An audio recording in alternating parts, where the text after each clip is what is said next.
We're now on Daf Chav Gimel Amud Beis, and we're presenting a machlokas about Avelis b'Shabbos. One opinion, we don't know if it's the Bnei Golil or the Bnei Yehuda, Yesh Avelis b'Shabbos, which means that Dvarim shebetzina, private acts of Avelis, like for example, avoiding cohabitation, that's Dvarim shebetzina, that would apply on Shabbos of Avelis. Why? Because Shabbos is not a day of Simcha per se. It's a day of Oneg. Hani Amri, according to the other view, Ein Avelis b'Shabbos means klal. There's no Avelis even b'dvarim shebetzina. Man di Amri yesh Avelis b'Shabbos dikatani ola. Okay, we have to take a little bit of a pause here to understand what is the raya from the word ola. The Ritva is very critical here. He says that you can talk about Shabbos, and the Mishnah could have used one of two possible conceptual formulations. One would be that Shabbos is min ha-minyan. The other is that Shabbos is ola. What's the difference between these two phrases? Min ha-minyan or ola? Says the Ritva, min ha-minyan means that it's counted. It's one of the 7 days of Avelis. Ola means that it's integrated into the fabric of Avelis. It's not just that we calculate the Shiva and include this as one of the days. But Ola means that there's some active participation in Avelis. And the word that the Mishnah chooses here is not min ha-minyan, but rather Ola. And that proves that Yesh Avelis b'Shabbos. Ola indicates an active kiyum or niyug of Avelis. And that's in Dvarim shebetzina, and that proves the shita that Yesh Avelis b'Shabbos. Mandi Omer Ein Avelis b'Shabbos, the Katani Eino Mafsekes. Eino Mafsekes means that it doesn't break up the Shiva, whereas Yontif would break up the Shiva. Okay, it doesn't break up the Shiva. Maybe that's because there is a Kiyum Avelis. How does he derive from the fact that it says Eino Mafsekes? How does that prove that there's no Avelis whatsoever during Shabbos of Shiva? Maybe Eino Mafsekes is Adarab. On the contrary, it's not Mafsekes because as opposed to Yontiv, Shabbos has Dvarim shebetzina. There is Niyug Avelis. Oh. So let's take a look at the Gemara. Isal kedaitoch yesh Avelis b'Shabbos. According to you, that there is Avelis on Shabbos, is hashta Avelis naga afsuke mi boy? The Mishnah had to exclude a havamina that Shabbos would be mafsik the Avelis. You're telling me there's a kiyum Avelis, and Shabbos is an integral part of the Shivas Yimei Avelis. How then can you possibly suggest that the Mishnah had to go out of its way to say Eino Mafsekes? What do you mean Eino Mafsekes? That's upcorrect, as we say in Yiddish.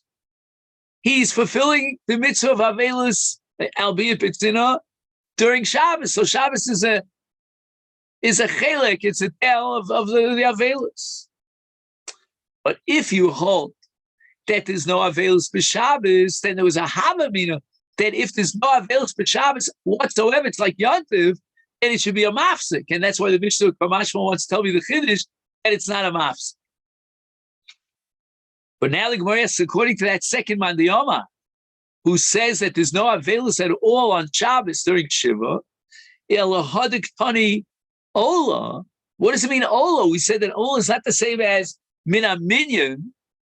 The Mishnah should have used the word that Shabbos is Min ha-minyan, be counted in the 7 days, even though there's no Niyug Avelis whatsoever, even in Dvarim shebetzina. But if the Mishnah says Ola, that's a whole different story. Ola means it's part of the Avelus. There's an active niyug of Avelus, which makes sense if you hold like the other man, the Omer, Yesh Avelus b'Shabbos. So Gemara says, Aidi the Ktani Seifa, Ktani Reisha, one of those Aidis that we're familiar with, to maintain the symmetry of the Mishnah. Aidi the Kabbalah Mishnah Seifa, Einam Olim. In the case of Yont, the Mishnah wanted to emphasize that there's no kiyum of niyug avelus at all during Yontif. Zilch, zero. And that's called Einam Olim. Olim means an active niyug avelus. Ein Olim means that on Yontif there's no active niyug avelus. Is therefore Tani Reisha, Tani Nami Reisha, Ola. So in the case of Shabbos, the Mishnah uses the word Ola just to contrast it with the Seifa of Eino Ola in the case of Yontif. But in truth, the Mishnah had it been free of the shackles of the Seifa, and had it just had the Reisha, and forget about Yontif, just take Shabbos as an independent, closed entity, then the Lashon would have been Eino Minam Minyan. And you, excuse me, that's Minam Minyan, that we count the day of Shabbos as one of the seven, even though there's no niyug avelus whatsoever.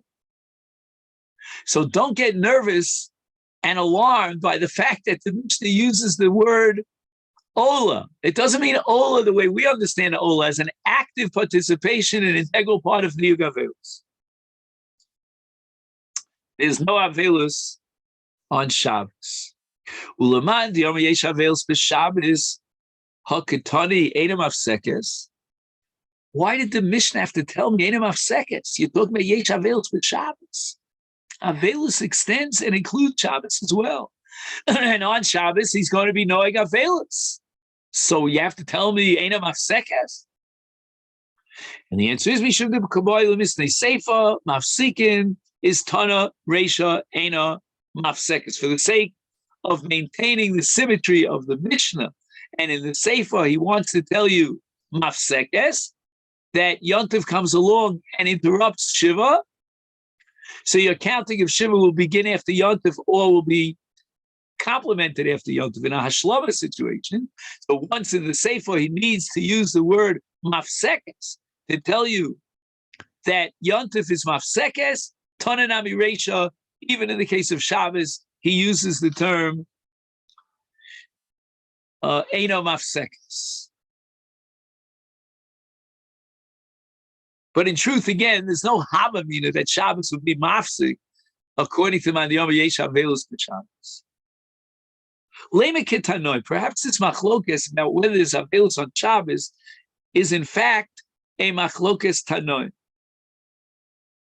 And now we take a look at a brisa about Onain. Onain is a person who lost one of his close relatives before the Kvura, and that's called Meso Mutal Lefana. Ochel b'bais acher. If he has two houses, he should change his location from the normal house where he usually would eat his meal, and he should eat in another house. But ein lo bais acher, he's not so wealthy. He doesn't own two batim. Ochel b'beis chavero. In a case of an onain, where the mesa mutal lefana, the body is there, he should not be eating in the same place as the body. Eat in another house. And if you don't have another house, eat in your friend's house. Mooch an invitation to your friend's house. Ein lo beis chavero. He lives down in, I don't know where, somewhere in the sticks of South Carolina. There are no Jews around. And he has no beis chavero to avail himself of. So what should he do? He's got to eat. Oselo mechitza sarat tfachim. He should structure a partition, and every mechitza has to have a minimum of 10 tfachim, and that separates one rishus from the other. So the corpse will be in one side of the mechitza, meaning in one rishus, and he will eat in another rishus. But ein lo davar lasas mechitza. What if he doesn't have anything to make a mechitza? Machzir panav, at least turn his face away from the dead, which I think anyone would do normally anyway, even if the halacha didn't require that. And ochel, and he eats. When he eats, it's not Be'aseva, so that the night of Pesach is the antithesis of Avelus. It's Haseva. He reclines in a state of Simcha. But now he's in a state of Avelus. And Eino Mesiv V'yochel.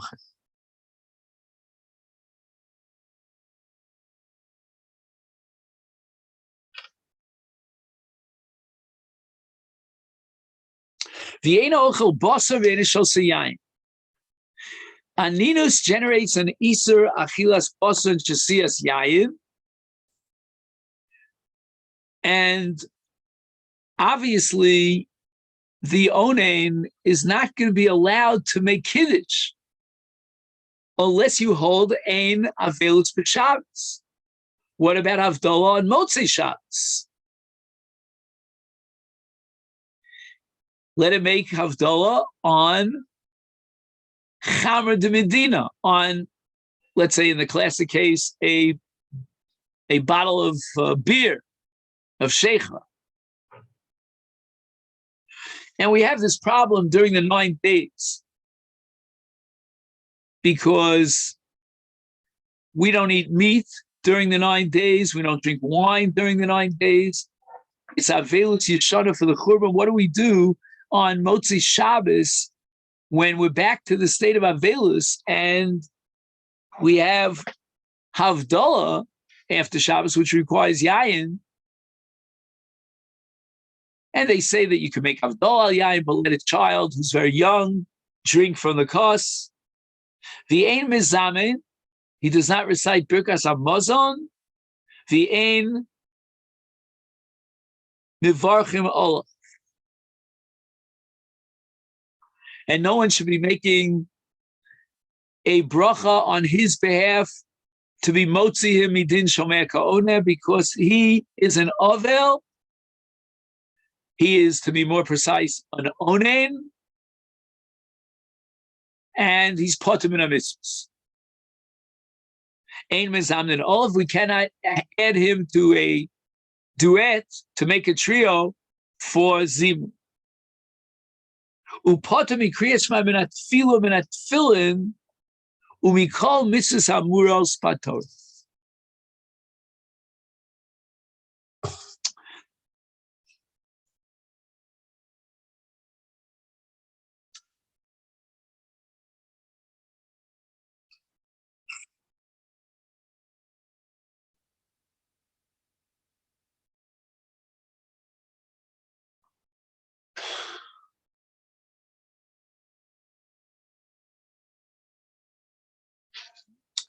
Now let's try to explain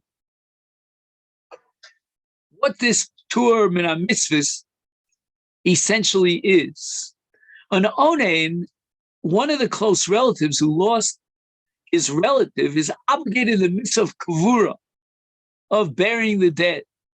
And we have a principle that osek b'mitzvah potem min ha-mitzvah. Therefore, the onen, insofar as he is obligated and singularly dedicated to the burial of his dead, he's potem min ha-mitzvahs.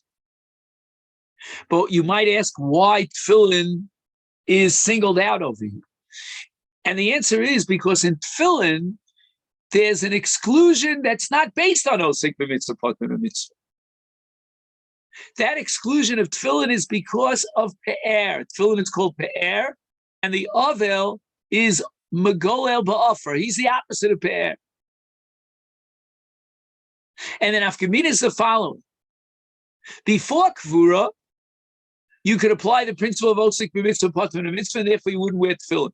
But after kvura, let him put on his tefillin. And this brisa reflects the opinion that during the entire first day of Shiva, he doesn't wear tefillin, even after the kvura. And that's despite the fact that there's no halacha of osik b'mitzvah here. He's already buried the dead. But nevertheless, tefillin is pe'er, And there's a special halacha on the first day of Avelus of Achrisa Kiyom Mar, and that Marirus of that first day, the day in which he lost his relative, buried his relative, is going to preclude tefillin, because tefillin requires a different mentality, a different state of mind, called pe'er.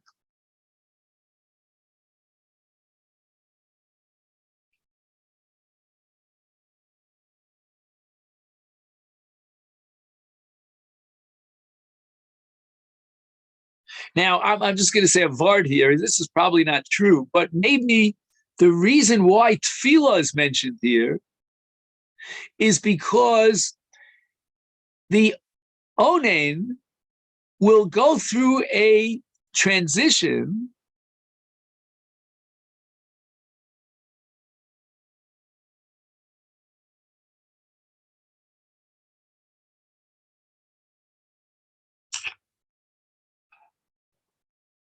after burial.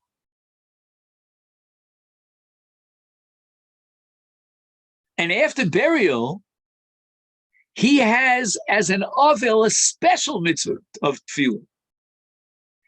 So from Aninus to Avelus is going from one extreme to the other. During Aninus is no tefillah, and once the dead is buried and he now he transfers over to the level of an Avel, then he has a special chiyuv of tefillah. And that's why we call upon the Avel to be the Shliach Tzibur, because of his unique, intense chiyuv of tefillah. Ubeshabbos, and now we have to understand whether there is or is not Avelus b'Shabbos. So according to the Tanakama, Mesiv v'ochel basav v'shosei yayin, umevarech, umezamen, umevarchim, umezamnin olav, v'chayev, b'kriyat shma, ubetfila, ubetfilin, v'chol mitzvos hamuras v'torah. Now you have to take out the word tefillin here because we're talking about Shabbos.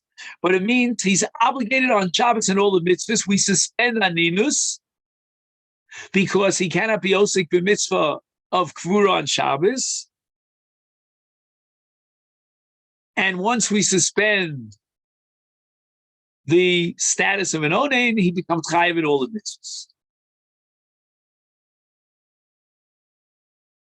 Rabbi Gamliel Omer, mitoch she'nischayvu b'elu, nischayvu b'kulon. What does that mean? That on Shabbos, since he's chayiv in Kriyat Shema and in Tefillah and in Birkas HaMazon, etc., therefore he's chayiv b'kulon. What does that mean, b'kulon? Amar Rav Yochanan, Ashrish Hamita Ika Beinayim. The question now is Dvarim Shebetzina. And this price of Rabbi Gamliel says this chayvu b'kulon, it means even the mitzvah of ona, and there's no dvarim shebetzina on Shabbos of Avelus. The Tanakama, on the other hand, holds that an onen is, number one, obligated all the mitzvahs on Shabbos. However, he's not chayiv in the mitzvah of Tashrish Abit of Ona, because Dvarim Shebetzina on Noeg on Shabbos, and this reflects one shita. Rabbi Gamliel, on the other hand, reflects the other shita, that there's no Avelus at all on Shabbos, and therefore he's allowed and obligated to conduct himself in the midst of Ona and have marital relations with his wife. My Shabbos, the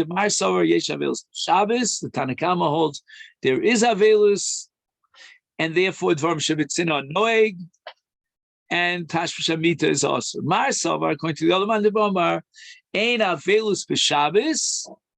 Rabbi Gamliel holds that there is marital relations on Shabbos because Ein Avelus b'Shabbos, even b'Dvarim Shebetzin. Gemara says, Mimai. How do you know that the Tanakama holds that there is Avelus b'Shabbos and Rabbi Gamliel holds there's no Avelus b'Shabbos? let's be argumentative about it. Dilma, perhaps. Ad kan lo kamer Tanakama hasam elamishum de meso mutalafana. Why was it that the Tanakama was machmir?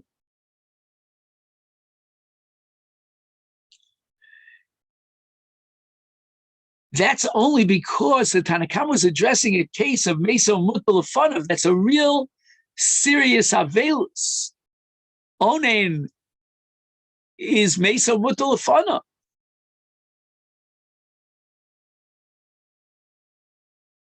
So when the Tanakama says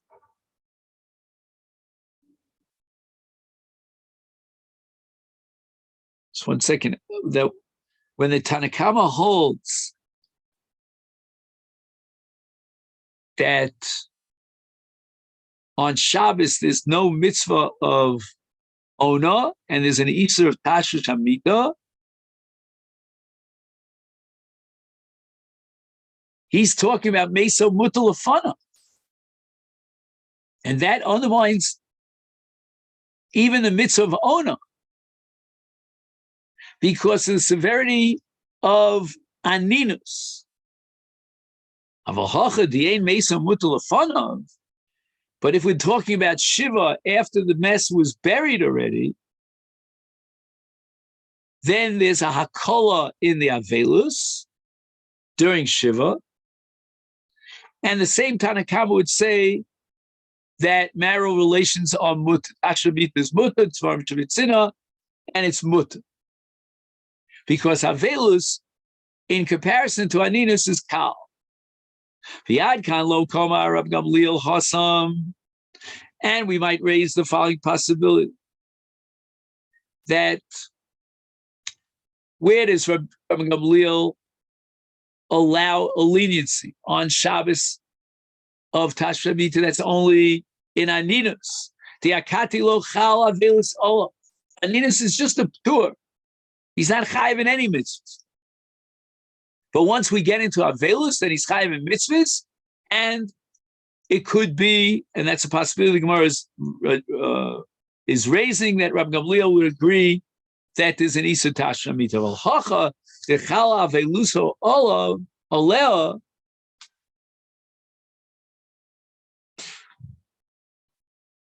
is hachinami. It's very possible that Rabbi Gamliel would agree that Tashrish Hamida is us. So we'll take I think we have a little bit of time. So we'll take a little bit of time now to begin Daf Chaf Daled. Boy minei Rabbi Yochanan mishmuel. Here's a suffix of Rabbi Yochanan. Yesh avelos b'Shabbos or ein avelos b'Shabbos. Amar lei ein avelos b'Shabbos. So Shmuel was Mekil, and there's no Dvarim shebetzina on Shabbos of avelos, of Shiva. Yasvi Rabbanan Kamei de Rav Papa Beka'amri B'Shmei de Shmuel Avel Sheshimesh Mitaso B'Yimei Evlo Chayev Misa B'Dei Shamayim. Amalei Rav Papa Aser Itmar. We said that an Avel is Aser, is forbidden from Tashrish Hamida, but we never said that it's Chayev Misa if he violates that Isur. Umishmei de Rabbi Yochanan Itmar, and we said in the name of Rabbi Yochanan. So he says, "V'yishmiel lechu mishmei de Shmuel hachi shmielu." Amar Rav Tachlifa bar Avimi Amar Shmuel Avel shelo para v'lo pirem chayav misa. If the Avel did not let his hair grow long, meaning he cut his hair, or he did not rend his clothing for real avelus, then he's chayav misa. He's liable to die. And Nemar, as the pasuk says, "Rashechem al tifro, bigdechem al lo tifromu, v'lo tamus." Ha'achar, acher, I should say. Ha'acher shalo parav shalo pirim chayav mis.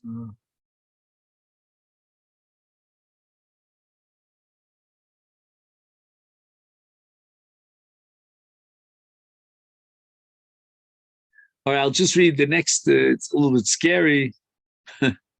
Amar Rafram bar Papa Tana bi'avel rabasi, avel also is coming shvitas me ivlo, umaisa bi'ech shishimish bitasa b'mei ivlo, v'shamtu chazirim es v'yasa.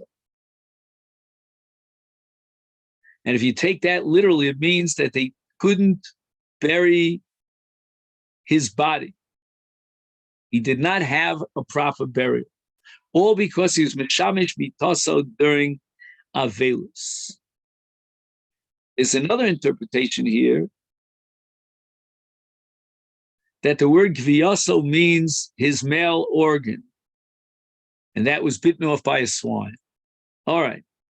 I'd like to end with perennials, so we'll end with a tefillah that HaKadosh Baruch Hu should spare us of any avelus, and that all these halachas that we're learning should be theoretical and not practical. So I wish you a great Shabbos. Thank you so much.